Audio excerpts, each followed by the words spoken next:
Hello, and welcome to a new episode of Constructing Kingdoms with the Violet Howler, a literary analysis of the Kingdom Hearts story.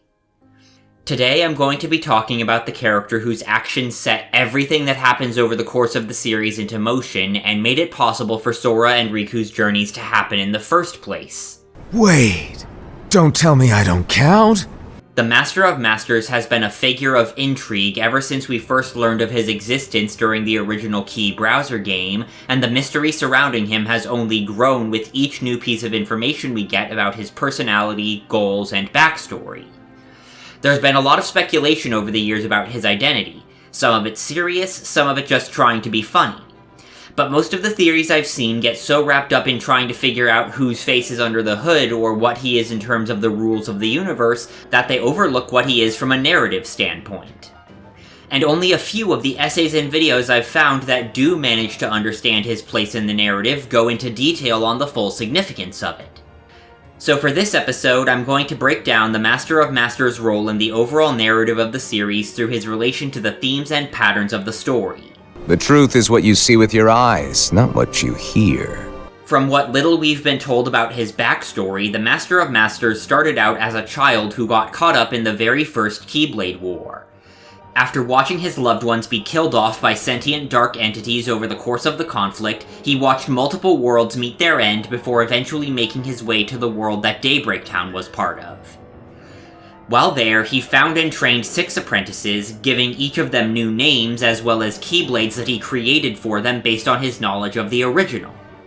When creating the nameless Keyblade that he gives to his apprentice Lushu, the Master embedded an eye into the tip of the weapon that would allow him to see everything that Keyblade will be present for over the centuries to come. Utilizing this connection, he writes down select pieces of the future that he sees and binds the pages together into a single volume to create the Book of Prophecies.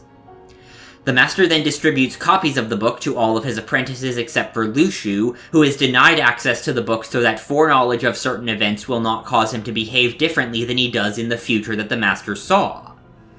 The Master then gives his other apprentices specific roles for them to carry out in the event that he disappears, and after giving them their assignments, he vanishes without a trace. But before disappearing, he advises Lushu on the true scope of his plans, revealing that the tasks he gave the other foretellers were set up to intentionally cause another Keyblade War and plunge the world into darkness. The Master explains that this is to ensure that himself, his apprentices, and the 5 Dandelion leaders become vessels to contain 12 of the 13 sentient dark entities that killed his friends, with the 13th set to be trapped in a digital simulation of Daybreak Town. He also converses with one of the dark entities at some point before his disappearance, where he says that he plans to leave Daybreak Town for a world of fiction where the metaphysical concepts of light and darkness hold no sway. And throughout his interactions with his apprentices, the Master consistently demonstrates a pessimistic, fatalistic view of destiny, insisting that the events of the future cannot be altered from the fate that he has seen. Centuries later, the Master appears to young Xehanort a year after the main story of Dark Road as the young Keyblade wielder in training makes his first attempt at traveling to other worlds without his protective armor. The Master rescues Xehanort from being immediately consumed by darkness, and warns him of the dangers of going through dark corridors without protection before giving him a black coat to protect himself from darkness. After hearing that Xehanort is traveling the worlds to broaden his horizons for the Mark of Mastery exam, the Master asks the young Keyblade wielder to take a look at people's hearts during his travels. The Master explains that human emotions are complex, and that he wants to know whether those complicated feelings qualify as light or darkness.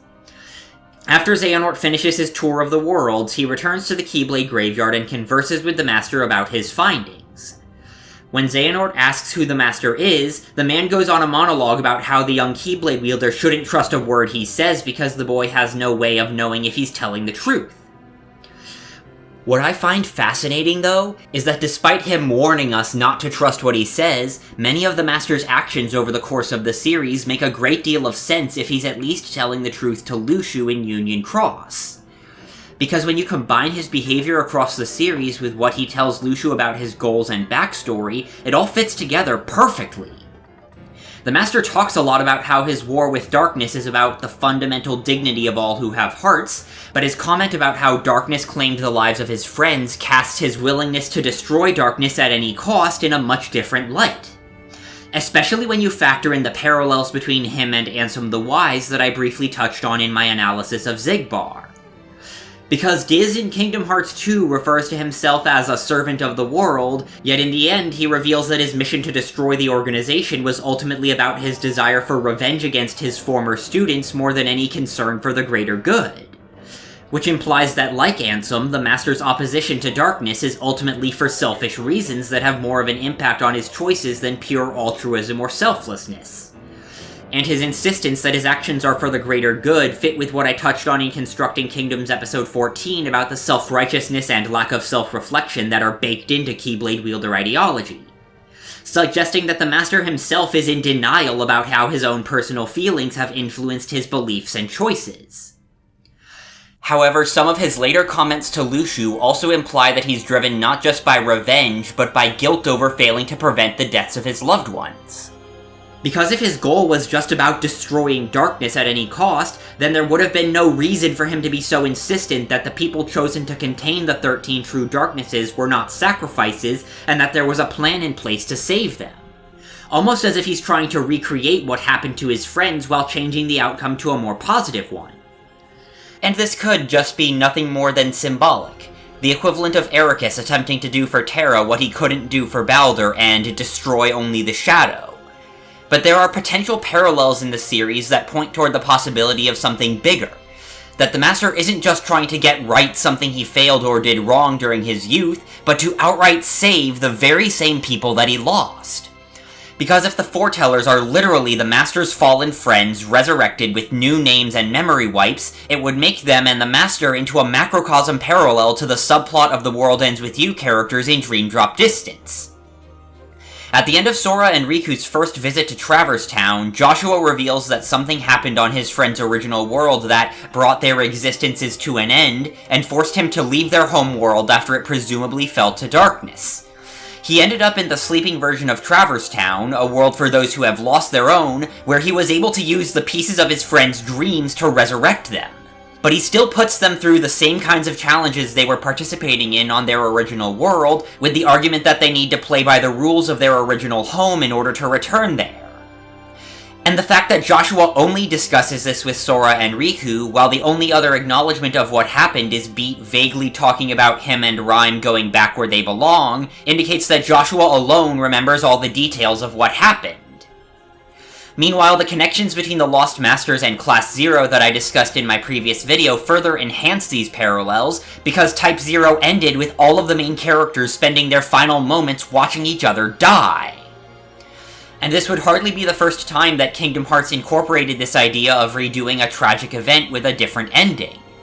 Union Cross itself has the Dandelions relive the events leading up to the Keyblade War, only to skip over the conflict entirely and keep moving past it, with only the Union leaders retaining their memory that the war already happened.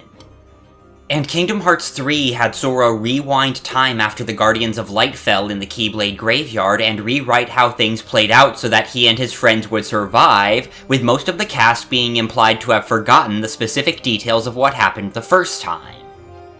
But this all gets so much deeper when you consider the nature of the Kingdom Hearts universe and the Book of Prophecies that I talked about in previous videos. Because the Master of Masters wrote the Book of Prophecies based on the events he saw through his gazing eye, from the events of the Key Saga in the Age of Fairy Tales all the way to Kingdom Hearts 3 centuries in the future. The lost page about the alleged traitor is even shown being torn from a section showing an image of Sora's Kingdom Key, which is never seen or mentioned at any point in the timeline prior to Kingdom Hearts 1, and has no involvement in the story of the Key Saga whatsoever. And as I said in one of my previous videos, the entire Kingdom Hearts reality on a meta level came into being because of the passion that the developers at Square Enix have for the story and is maintained by the audience's connection with the narrative. Meaning that from an in-universe perspective, the Master of Masters created the storylines of the games we know by orchestrating events to push all the characters across the series into taking the actions that lead to the future he saw. Which strongly reminds me of a plotline from the Marvel Comics series Loki, Agent of Asgard, where the original incarnation of Loki created the current Loki's truth-revealing sword via time travel after seeing it in action in the present day, leading to one of my all-time favorite Marvel quotes. "I saw the effect and then built the cause. I saw the story and wrote the origin." Which is fundamentally what the Master of Masters has done with the story of Kingdom Hearts. And if you think about him as the author of the story we know, his deterministic beliefs about fate and the future make perfect sense.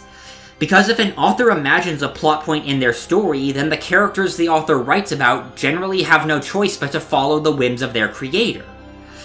So while many fans are only joking when they theorize that the Master will one day take off his hood to reveal the face of Kingdom Hearts creator Tetsuya Nomura, the idea actually has weight behind it. Because like I said back in my episode on Kingdom Hearts and the Heroine's Journey, Nomura has been on record that he's had the final scene of the entire series in his mind since 2004 at the latest. So regardless of whether or how much that original vision he had all those years ago has evolved, it's safe to assume that he's been continuing to write the series with a concrete ending in mind, and making each game with the goal of guiding the overall narrative toward that endpoint, just like the Master of Masters orchestrating everything that happened in-universe in order to guide events from the status quo of the Key Saga up until the current present-day narrative. And it's not uncommon to have stories about characters in a work of fiction interact with their creator, who can also control their fictional universe as part of the plot. A key storyline in the final books of Stephen King's Dark Tower series involves the villains basically crossing over into the real world in an effort to murder their own author to keep him from writing an ending to the story where the heroes win. Meanwhile, the sci-fi novel Red Shirts by John Scalzi centers around the disposable background extras of a Star Trek knockoff traveling outside the fourth wall into the real world so that they can tell the writers of the show to stop killing them off so frequently and in such stupid ways. So with Kingdom Hearts setting up a story that tackles the question of real versus fictional, it wouldn't be out of place to have the characters becoming self-aware of their nature as fictional characters culminate in meeting and interacting with their real-world creator. The parallels that the Master has with Jack from Type 0, who was explicitly modeled after Demyx, lead me to believe that the writers won't go so far as to have the Master literally be Nomura, but at the very least the character remains a clear stand-in for the real-life creator of the Kingdom Hearts franchise. And the fact that many examples of this trope depict these creator stand-ins as godlike figures with powers far beyond any of their creations would explain the hints that the Master is more than a normal human, like the flash of light in Remind when he tells young Xehanort his name. Because the Master of Masters being the creator of the narrative that the Heart of All Worlds represents essentially makes him the god of the Kingdom Hearts universe on a narrative level. Which adds some interesting implications to Demyx's death scene in Kingdom Hearts 2. Where, unlike all other nobodies whose bodies disintegrate into wisps of dark smoke as they perish, Demyx's death animation features jets of water and a bright pillar of light, with only brief sparks of darkness appearing at the beginning and end of the process. And it even further enhances the potential World Ends With You parallels, as Joshua in both Dream Drop Distance and his original game is also a superhuman divine entity. When you combine all of this with the conflict and tragedies that he ultimately causes through his manipulation of the people around him to create the narrative he wants, the Master greatly reminds me of the character of Drosselmeyer from the 2002 anime Princess Tutu, who was an author that could warp reality in accordance with the stories he wrote, and deliberately manipulated the main characters to create an epic tragedy, only for said characters to actively resist his attempts to give them a doomed ending. Much like the Master's insistence on the inevitability of the Keyblade War and his pessimistic view of fate, Drosselmeyer was fixated on making sure that the characters of his series ultimately did what he wanted them to do. Both he and the Master are fundamentally authors whose approach to storytelling is to stick to a pre-planned outline no matter what, rather than adapt when their creations evolve in directions they hadn't originally planned. But where Drosselmeyer causes his characters all that pain and suffering because he thinks that stories with happy endings are boring, all the destruction and pain the Master of Masters caused is in response to the pain that he suffered when he was a child. Much like how Miguel O'Hara's dogmatic insistence on enforcing canon events in Across the Spider-Verse is driven by the belief that taking the place of his dead alternate counterpart led to the destruction of that universe and everyone in it, including his daughter. And based on the Master's insistence that he has a plan to save the 13 vessels, as well as his denial that they are sacrifices, the Master ultimately wants a happy ending. In essence, the Master of Masters is basically writing the story of the Kingdom Hearts universe as a way to cope with the loss of the people he cared about, and create a world where he can save them, regardless of whether that turns out to be literal or just symbolic. Either way, it's similar to how the main villain of Final Fantasy X, Yu Yevon, created a perpetual dream world of his city Zanarkand's golden age where its destruction in the real world never happened. And it also fits incredibly well with the tagline used in the early marketing of Kingdom Hearts 3. Don't assume your dreams are just fantasy. If you can imagine a world, believe in it, and dive in.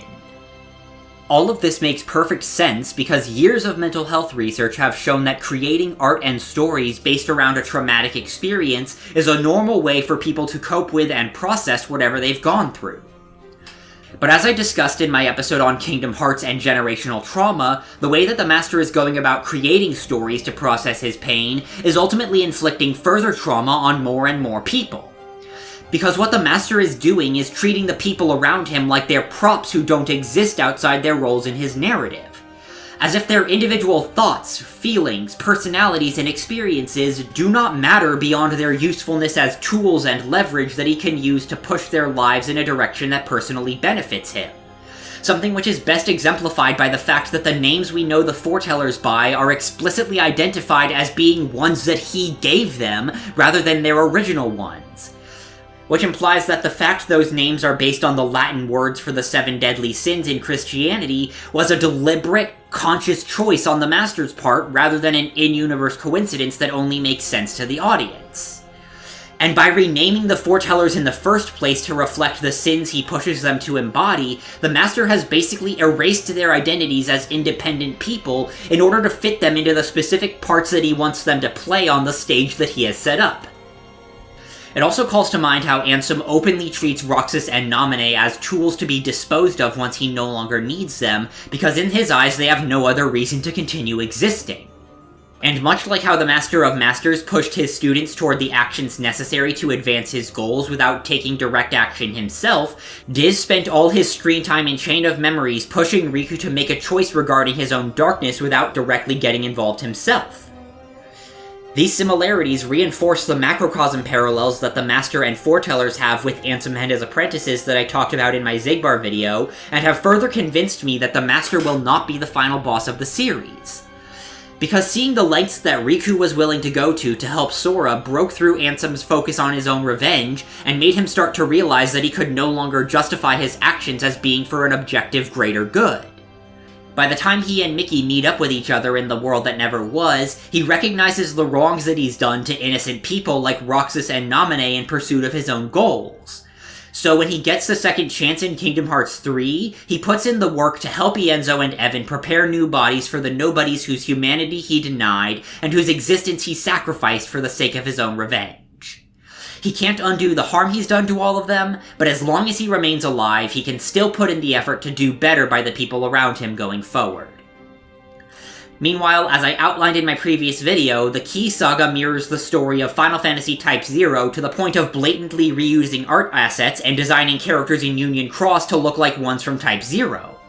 And the character whose role in Type 0 mirrors the Master's actions of engineering a repeating cycle of conflict for the sake of their own agenda, Dr. Aracia, is persuaded to abandon her plans without ever being directly confronted by the protagonists. On top of that, even the potential parallels to the World Ends With You cast in Dream Drop Distance point toward the Master being persuaded to give up his crusade without having to fight him.